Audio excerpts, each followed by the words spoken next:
Hello, hello.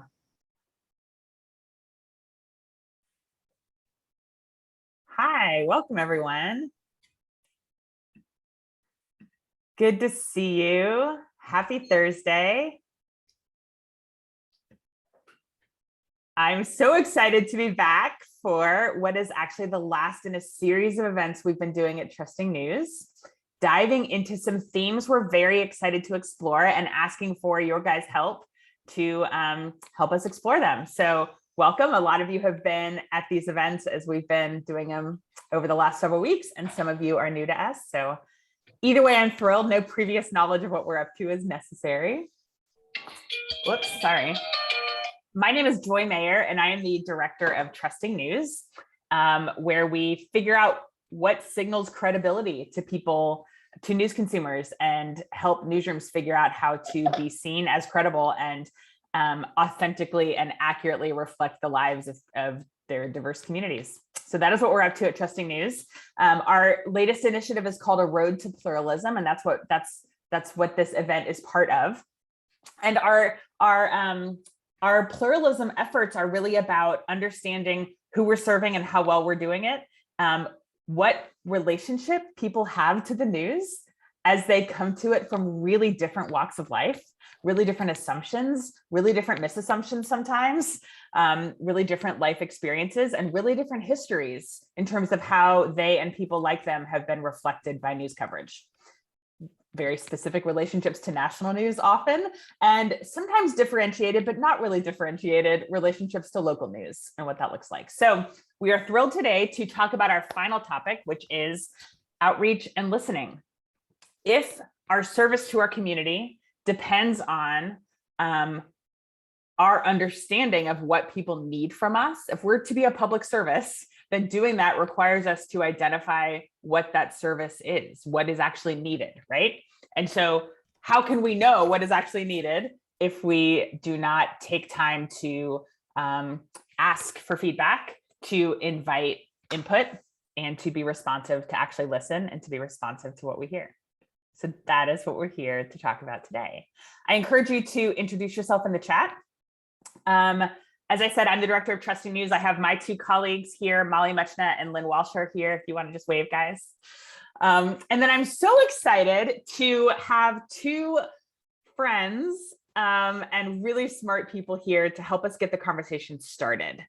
Fiona Morgan and Judon Marshall are here. I'm going to let them introduce themselves and just share a few thoughts about their perspective on their deep experience and insights on this topic. And then just so you know, the rest of the time we put you guys to work. We have some like documents that you can contribute to. We're going to open it up and hear from you about what challenges you face and what you would love to see us tackle.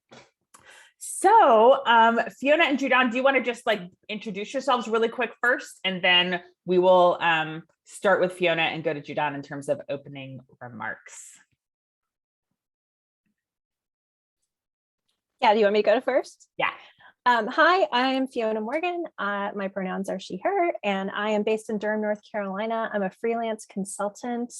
I work with newsrooms, foundations, and field serving organizations like API and Lion to build stronger local news ecosystems. Hi, my name is Judon Marshall. I'm the Chief Content Officer at WFAE, the NPR station in Charlotte. I am working a lot on figuring out how do we serve our community through better listening, through better understanding of their news and information needs. So I'm excited to be here today to talk to you about that. Awesome, thank you. Fiona, why don't you get us kicked off?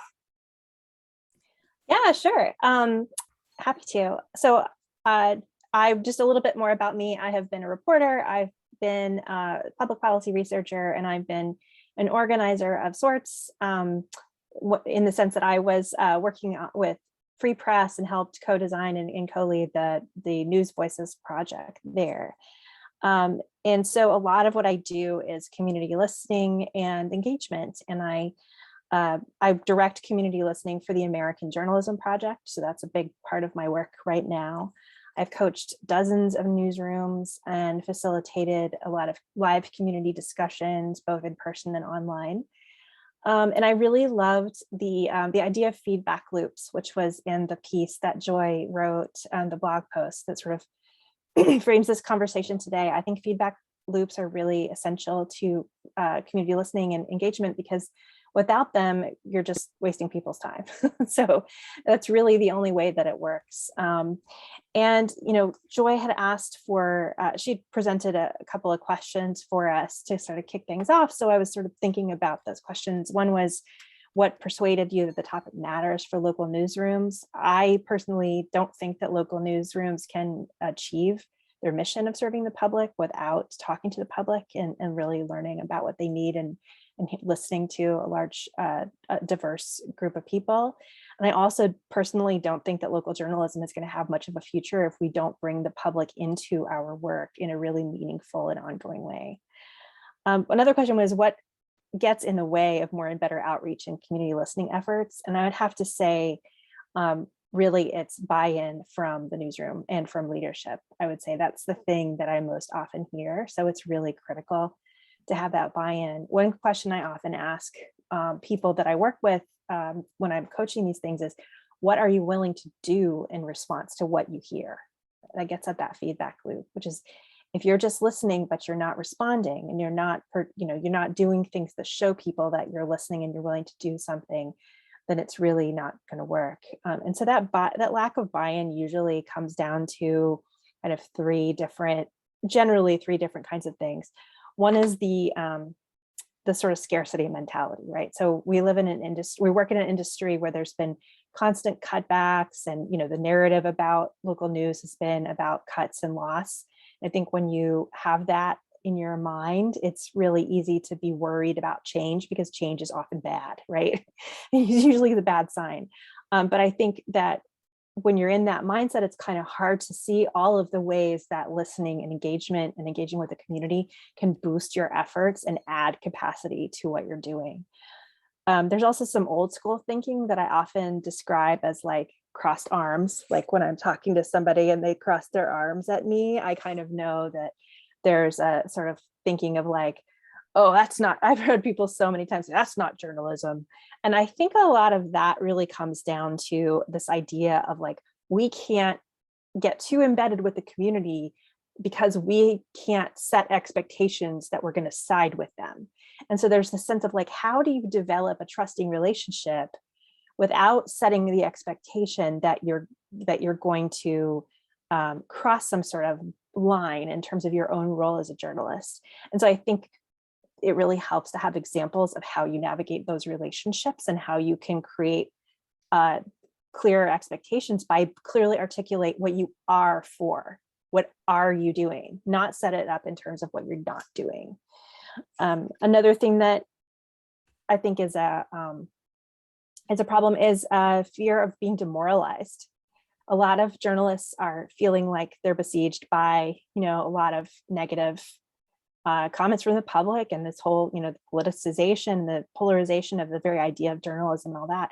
So I think there's this fear, like if you are looking at the trolls on the comment section and you think that that's what you're going to hear, then yeah, you don't want to demoralize yourself or your staff. But I think, again, it helps to really hear examples of ways in which journalism can, the feedback that you get through community listening can be really empowering. So for instance, tell me if I'm going over time, Joy, but I've recently been coaching someone who does community listening and engagement. She's trying to get this kicked off within her newsroom. She's not on the edit side. So in order to do her job, she's going to have to start building working relationships with people on the edit side. So one thing that she did is she started just doing one-on-one conversations with people in the community, taking notes, and she did an in-house presentation to her newsroom with some of these quotes from these community members. And she said that the newsroom was really found it really powerful to hear the things that people said. A lot of them were really positive. And in general, they were just really thoughtful and informed. They revealed a lot of understanding of what her newsroom does, a lot of understanding of the community and perspectives. They're like, wow, I hadn't thought of that kind of stuff. So I do think that if you can create these feedback loops internally, that also helps you then model that kind of feedback loop in the community. So all that to say, so I think one thing that I wanted to talk about today, and we'll get into this, and all of you can, I hope, share your thoughts and your ideas, but start small lifts, and integrate those small lifts into the work that you do every day. And some of that involves just tweaks to the workflow, and some of that's a little scary because like we don't often examine what our workflows are. So I think it helps to start there and just go, okay, how am I currently spending my time? What are the processes that I go through? And then how can I make small changes in that to incorporate listening in that?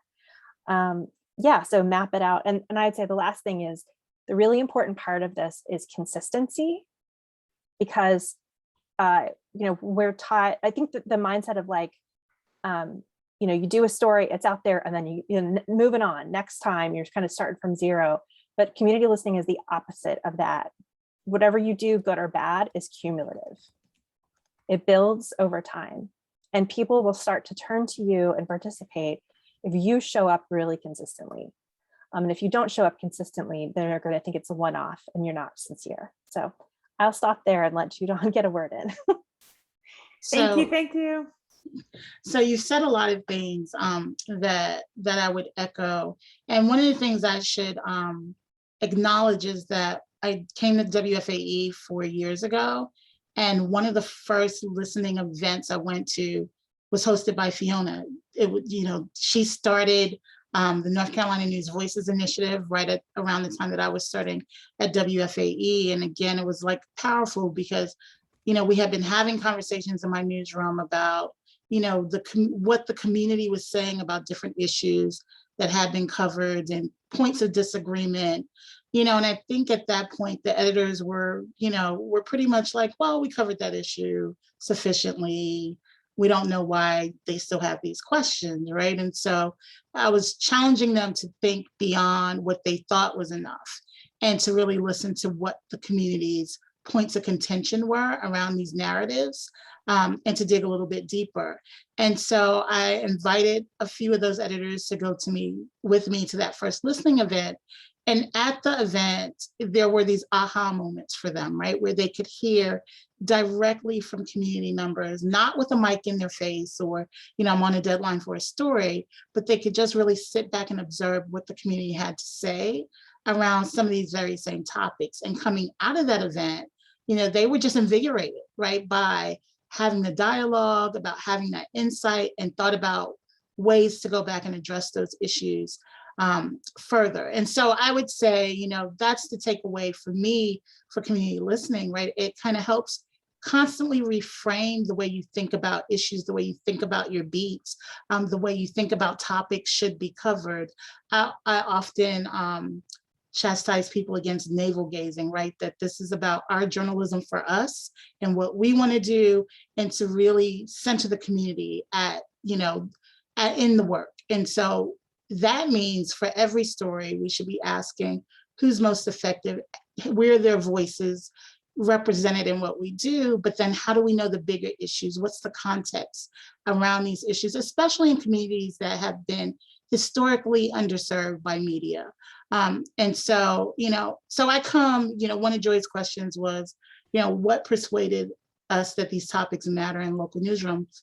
And from a very selfish standpoint, I come at this work from being a member of a community that felt really underserved, right? I grew up in Charleston, South Carolina, among the Gullah communities there. And you can find a lot about tourism and the history of Charleston in local news, but you found very little about the lack of running water, the lack of stable housing, the loss of land to the Black community there. And it was those lack of answers that really propelled me into journalism. And so from a news journalist perspective, I'm constantly trying to think about those things from, I was on the other side of this, and what did I need to know? But then things evolve, right? And things change. And so how do we constantly tap into communities today? I will tell you that we make a heavy use of surveys. So we are constantly going out to the community with surveys. We employ a number of listening tools. Harkin has been one of our go-tos for just getting the community feedback. And to Fiona's point, what's the payoff for the person who's giving you the ideas or giving you the feedback. We have a podcast where we incorporate the person asking the question in the reporting process. We hear their voice on air. You know, they get that feedback loop, right? That we're following up on your idea.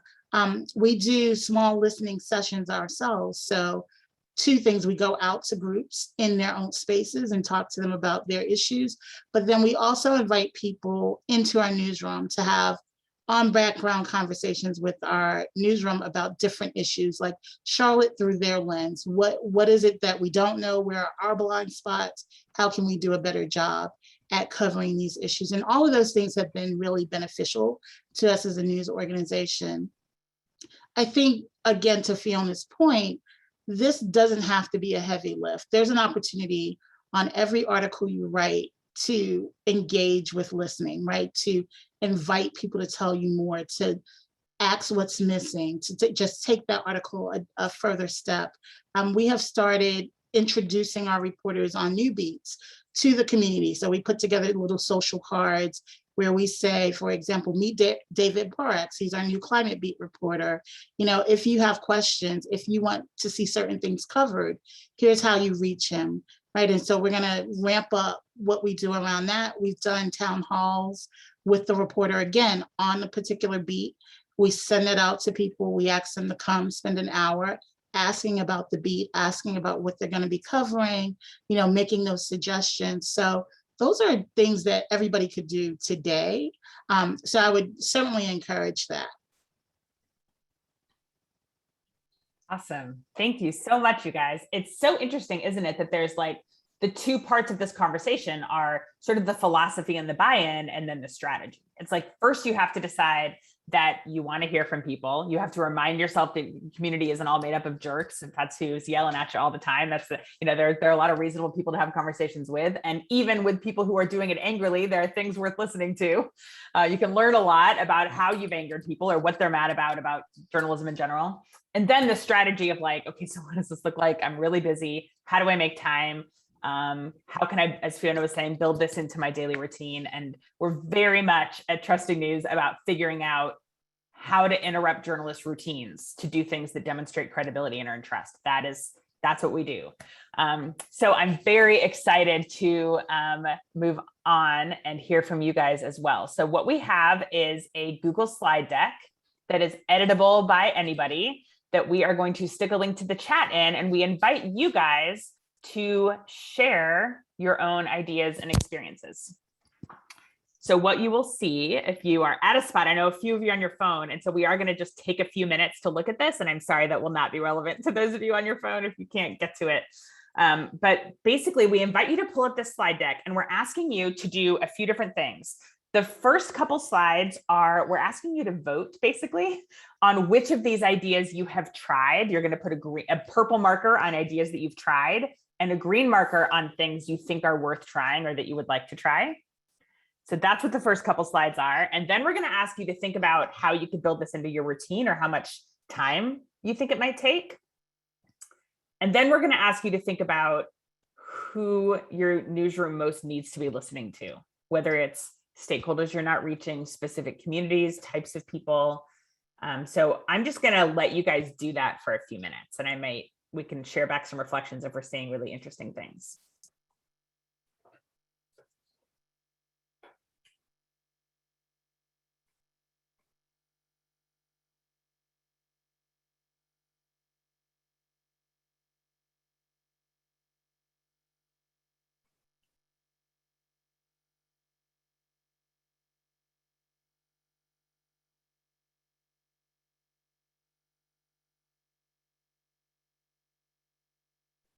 I have so many questions about all of these. I really feel free, please, if you have links that show examples to how you've done some of these things, how you structure advisory boards, how you've done text message campaigns, stories that have resulted. I would love to see more examples.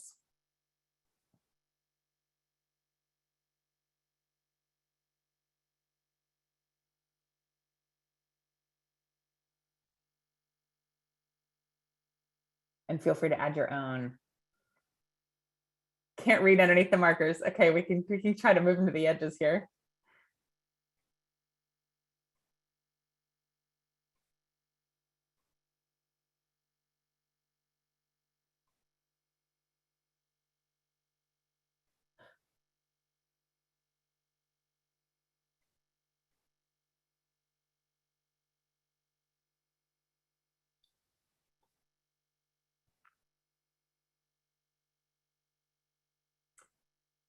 So I invite you to keep editing and writing in this doc throughout the presentation, and we'll return to it. But I'm going to go ahead and invite you at this point to either put in the chat or unmute yourself and share either questions. I know that I think Lisa had a question for Judan. Feel free to ask a question. And I also would love to hear from you about what outreach and listening strategies have worked for you, and also how you find time for them, how you build them into your routine, or what support you would need in order to be able to do that.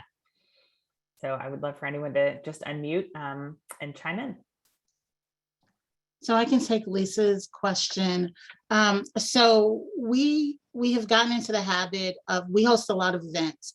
We host events around news topics.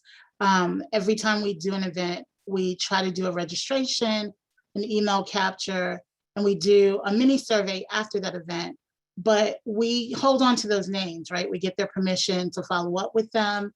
And then when we have big surveys that we try to do a couple of times a year around news topics or information that we think we need to understand deeper what the community's needs are, we will go back to those lists and email those folks to find out what they need, what's changed, what they're experiencing, what they think they have enough of, not enough of, et cetera. The other thing that is important for us in surveys, so we have a database, a membership database of around 40,000 people. So that's a lot of people that we can survey. But one of the things that we're aware of in public media is that, you know, the largest portion of our audience, 70%, are white folks. And so we want to hear from more than white folks, right? So we partner with the local library, which has been incredibly valuable, to get onto their lists and to email people out those surveys as well. And then other organizations, like we have a couple of cultural organizations that serve African-American listeners. We partner with La Noticia, which is a Spanish language paper here. We share Reporter with them. And so we use their funnels to get in front of people too, just so that we're broadening the net of people that we're hearing from, and it's not an echo chamber. Thank you. Rachel just put in the chat a tweet today that says community listening and audience listening are not the same thing, since a lot of news audiences don't reflect their communities. So could not be more important to remember that.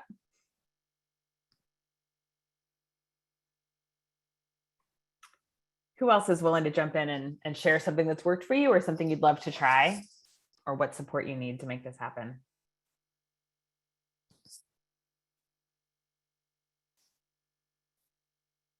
I'll share something. Hi, Mary.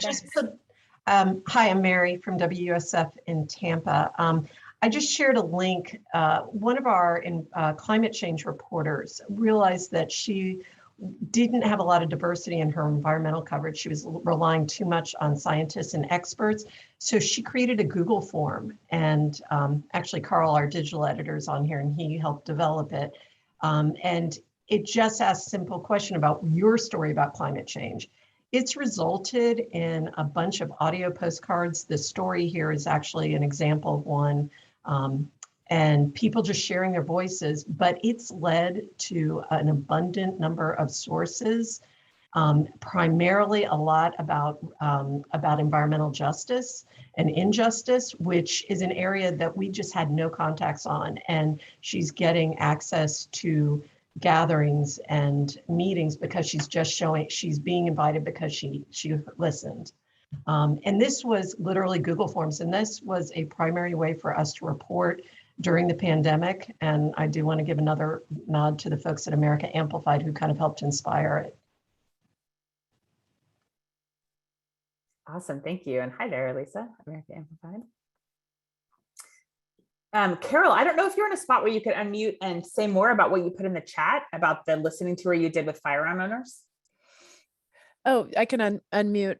Yeah, Amazon, thanks for hosting this seminar. It's very interesting, and been doing a lot of thinking about how to extend the work I did with the firearms owners to other topics like vaccines.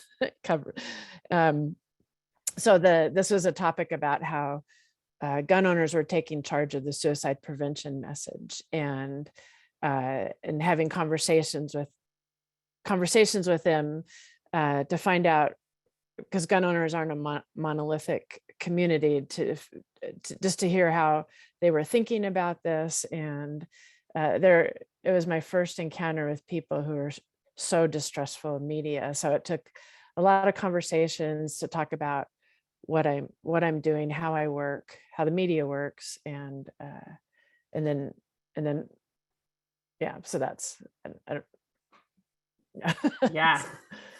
Thank you. I mean, anytime you start to cover something that has traditionally been covered really poorly, I think recognizing that and wrapping your head around it from the beginning to make sure that you are meeting people where they are and not expecting a clean slate, that maybe you deserve a clean slate if you're new to the topic or new to the community, but the news industry as a whole likely has done harm or misrepresented or just covered things really poorly. By the way, Al Tompkins at Poynter has a wonderful class on, I think it's wonderful. I'm not super educated on it, but journalists are bad about covering firearms. They just don't, just missing like basic understanding of vocabulary in ways that loses a lot of trust. So Al at Poynter has a great class on that if you're interested. Anyone else have something to share that's worked for them, or a question about what you've heard so far? I know Mary referenced the America Amplified project, and I see Alisa's on here, so I'd love to hear more about the set of tools that they're providing for people to use. Ooh, put me on the spot here. Last year with America Amplified in 2020, it was the pandemic. So it was a lot of virtual listening and doing, town halls that brought people in from all over the country, which was a really, I thought, amazing, step. You guys are talking about local audiences, but we had a national audience. And so being able to, have people from Minnesota talk to people from South Florida, et cetera, was really very compelling, I thought, and really great. This year, moving forward, we're going to be working with 20 public media stations, all of whom, have different goals about what they want to do and how they want to reach their audiences. But we're going to be hopefully innovating in all kinds of areas. I'm looking, right now I'm looking at Clubhouse that Nina Gregory just joined as the head of news there. Nina Gregory was the arts editor at NPR. And she's really thinking about using that platform as a way of engaging new audiences. So I'm excited about that. Obviously, we're going to be doing texting. We're going to be doing ground source and Hearken and all of the kind of standard tools of digital engagement. Community advisory boards, using those as sound. I emailed you earlier this week about that. So we're exploring all those strategies, and we're going to be putting them to work and seeing, and iterating and trying and seeing what we can come up with. I know that's vague, but there's 20 different stations with 20 different goals. Thank you. Hey, Keri, I don't know if you're in a spot where you could unmute and talk about what you've been up to in Dallas. Yeah. Hi, everybody. Hi. Yeah, I saw the pop-up newsroom in Boston, and I'm totally going to read that because I love them and what they're doing. This was kind of accidental, but as part of an event we did last spring, another local nonprofit in town built us a kiosk that we use as a pop-up newsroom at that event. And now we're just dragging, it's like this funny puzzle shaped wooden thing that we just put together at events. And we drag it to all these different events that we're invited to, really, in our communities of South Dallas and West Dallas. And we basically just show up. A lot of times it's events where there are vendors. So they're, they have people selling food or products or whatever. And we basically have these little tokens with our logo on it and give them to people who, if they stop by and tell us, who they are, what stories and topics they want covered in the community, and sign up for texts and emails. It's a great way to get to know people and then also to kind of stay in communication with them. And it's been really successful for us. And the great news is we haven't even had to host an event. We just show up for the events that are already happening, which seems to work honestly much better than us trying to do it on our own. So anyway, I should probably put together a little playbook because it's so easy and it's been incredible. Yeah, you should. That sounds great. Maybe we can help you with that. I'm super interested in the sort of business model connection between what we're hearing here and, nonprofit public media? Like, is it built into the mandate in a different way? I was thinking when Keri was talking about how I'm in a community with a Gannett newsroom, and there's a booth at the farmers market every Saturday, but I'm fairly sure it's staffed by marketing and that the purpose is to sell subscriptions. And I don't know that that person could answer any questions or would care at all to hear about feedback or ideas, or it's not an engagement strategy. It's a marketing, it's outreach with a different goal, I guess. So I wonder about how different organizations, I guess I'm just wondering about the connection between business model or public service mandate and the sort of imperative or prioritizing listening for the sake of doing better journalism, as opposed to listening in service of today's story. So I guess I'd love to hear more about how folks make time for that and your thoughts on that. Hi, Mike. Hey, Joy. In my experience, even when journalists are in those types of booths, they're there as a marketing tool and not as a listening tool. They're there like, come meet such and such anchor or columnist, not, hey, we actually want to have a real conversation with you. It's more, we just want to meet and greet and shake your hand kind of thing. And I think that getting it to be more of a listening approach probably brings a lot of value. We just have to sort of rewire the people, because again, the people who are putting those tents up tend to be the marketing people. We have to rewire those folks and the journalists to think this is really about connecting with our audience. We've done, I'm a fan of the pop-ups. We've done them. Again, the library is one of my go-tos because they have a branch in almost every zip code with different demographics. So it's been really successful. And we do go and try to engage them with what we're doing, but capturing their ideas in the process, hearing from them about what's concerned. And those pop-ups led to us doing a one-year experiment with the library where we embedded 2 reporters with the library as a project around engagement. And so, of course, COVID wrecked a lot of our plans for physically being present, but we targeted different branches. We worked with the local librarians there to really tap into what those people who patronize those branches needed in terms of news and information. And then, of course, being open to what you hear in response, because what people need might not look like a story idea. It might not, there might be basic information people don't have that doesn't seem newsworthy, and we can then disregard it and say, well, there are plenty of places they could find that. I'm reminded of at KPCC when they created what they called the Butterball turkey hotline for election coverage, where they invited people just to call and leave any questions, and people had about election coverage. And they thought what they would hear is like, help me make a decision between these 2 candidates. Which one's stances on the environment matches mine? And instead people ask things like, my kid drew on my ballot with a crayon. Can I still submit it? Right? And like really tactical, specific questions that you can't just Google an answer to that necessarily. And so the guide that they put together for voters, a voting guide more than a decision guide, included a lot of information that they never would have expected was on people's minds.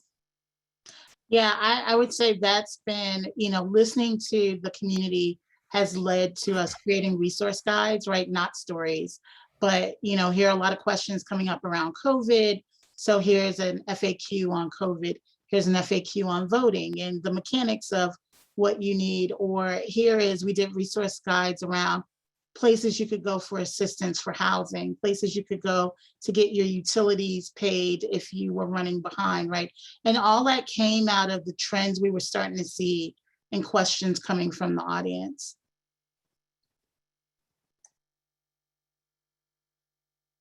I'm really curious about, Fiona was mentioning in the chat about like physical collateral and things. We've worked with the newsrooms on a handout, like a half-page handout you could just give to sources so that they have something physical that says, here's a link to the ethics policy. Here's our mission. Here's how you can find us. Here's how you can submit ideas or tell us if we messed up. I'm very interested in how the day-to-day interactions can turn into listening. So, there was one of the options on the slide deck for things to try, I think, was add a question or 2 to your normal interviews. Like at the end of an interview, unless there's a reason not to, can you add a couple questions just about observations about the news in general or coverage of this topic. What do people typically get wrong about this? What do you wish more people in the community knew about? Like some questions that just get at information needs and at feedback. How are we doing at serving people like you? So I wonder if anyone's tried something like that. Oh, and Rod, I see your hand is up. Hello. Hello, I'm Rod Milam. I'm here in St. Louis at St. Louis Public Radio. So I'm new to the station after like 20 years of being gone in different places.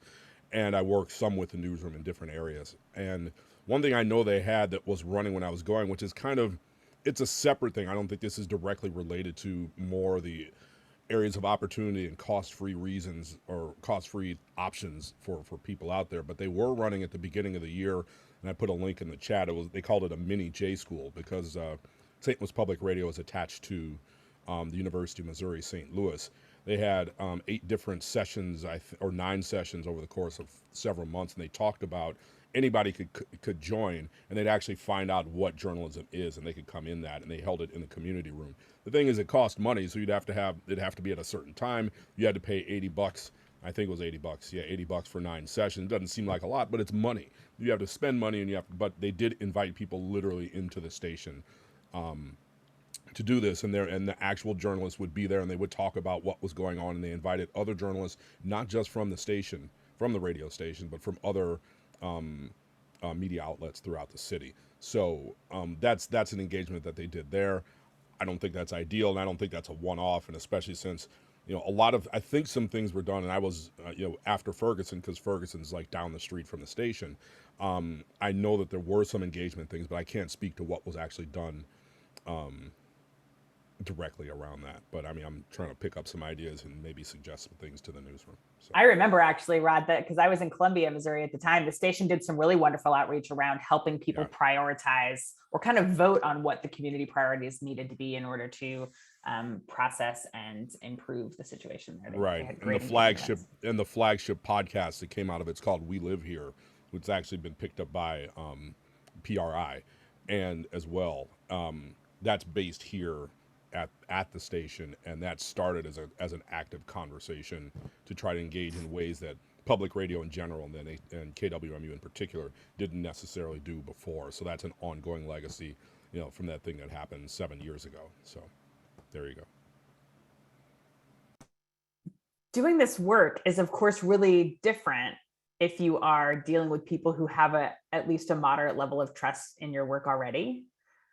Versus reaching people who don't at all. And I'm curious, Jennifer, I see your hand up, and I'm curious to hear about that, about what strategies for persuading people that your intentions are good and that you genuinely want their feedback, or even reaching and getting the attention of people who are not inclined to think you're even worth the effort of giving feedback to.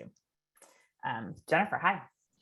Hi, I will pivot to that question, but I had another question. I had an idea to somehow have members of the news team at vaccine clinics or places where people were giving vaccines. And I was like, oh, this is a really good idea. And then I was like, okay, what, how many people are we going to reach with who have questions about who are vaccine hesitant or whatever, when they're already at the vaccine clinic? I was like, maybe that doesn't really make any sense. But I was kind of curious if anybody had sort of come up with some ideas for reaching either the sort of anti-mask, vaccine hesitant sort of community through journalism, through facts, and how and where you reach those people, because I think everybody's got them in their community, and I think we're not used to reaching out to those people in a way that they will listen, because we're just using facts and science all the time, and that's not what people want to hear.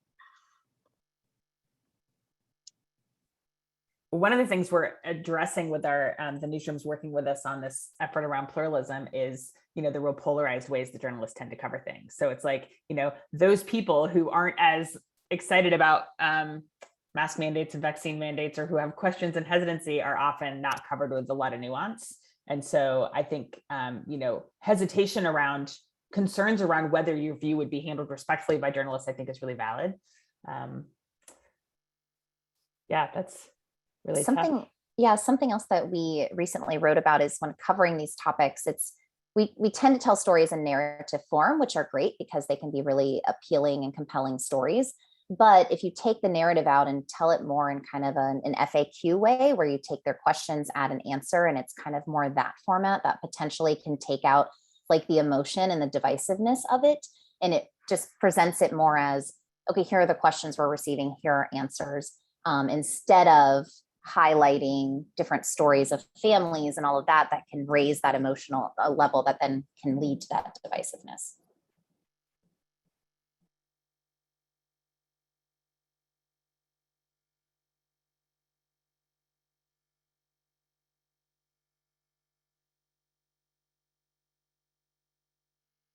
Fiona, I've seen that same thing you put in the chat, that people are sort of like hiding that they're getting vaccinated in a way because the issue is so polarizing that they just don't even want to be on the record about it, or just don't want to deal with it or talk about it. Right, and all the healthcare workers getting vaccinated now because they'll lose their jobs and won't be able to be rehired if they don't. I mean, so people that are getting vaccinated now versus people who are getting vaccinated before, I don't know, I think there's something there, but I would also be really super careful about not making them feel like their privacy is being violated by a reporter there, which is another reason to have like printed collateral, something. Maybe you could ask the hospitals or the clinics, pediatricians' offices or something like that, if you could put something printed on their bulletin board with a Google Voice phone number. I use QR codes now a lot, and just say, hey, I'd really like to talk to you. And that way that's less invasive. And you might not get a ton of incoming that way, but if you had it in the right place with the right partner, if you had maybe somebody who would be willing to pass it out for you, that's one of the ways that printed stuff can be helpful. I also think there hasn't been a lot of coverage of the people who can't be vaccinated because of, immune suppression and things like that. And I think that they may feel stigmatized at this time because of the polarized environment, and it would be interesting to talk to some of those people. Yep, and partly because of just national narratives around the media, and partly because I think of our coverage, journalists are seen as being on the side of that issue. And so concerns that you'll get a fair shake, I think, are really valid. I've also just been thinking a lot about how the risk people take when they get interviewed. I actually gave an interview to an AP reporter who's working on a story about trust among conservatives in local news, that I was nervous about it, right? I mean, I was thinking like,